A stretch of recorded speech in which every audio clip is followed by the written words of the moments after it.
श्री स्वामी समर्थ मैत्रिणींनो, कधीकधी असं होतं ना की निसर्गामुळे किंवा आजूबाजूच्या परिस्थितीमुळे किंवा तब्येतीच्या कारणामुळे की जी गोष्ट आपण ठरवतो ती आपल्याकडनं होत नाही आणि त्याच्यामुळे आपली चिडचिड होते. तर अशा परिस्थितीत काय करायचं?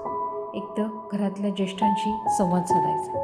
तेही नसेल जमत एक पेपर आणि पेन घेऊन लिहून काढायचं की त्या परिस्थितीत आपल्याला काय वाटतं आणि त्याचा आपण पर्याय कसा शोधू शकतो. तेही नसेल जमत तर तुम्हाला देवाची आवड असेल तर देवळाजवळ जाऊन बसा, नामस्मरण करा. तेही नसेल जमत तर स्वतःशी संवाद साधण्याचा प्रयत्न करा. आणि ह्या परिस्थितीत एक गोष्ट करायची की मोबाईल शक्य तितका लांब ठेवायचा. त्या परिस्थितीवर दुसरा पर्याय काय आणि आपण त्यातनं बाहेर कसं पडू शकतो हे स्वतःला प्रश्न विचारून त्यातनं बाहेर पडायचं आणि स्वतःला आवडणाऱ्या कामात स्वतःला गुंतवून घ्यायचं. जास्तीत जास्त स्वतःला व्यस्त ठेवायचं जेणेकरून आपल्याला पर्याय सापडेल आणि आपण त्या परिस्थितीतनं बाहेर पडू. नक्की प्रयत्न करून बघा. श्री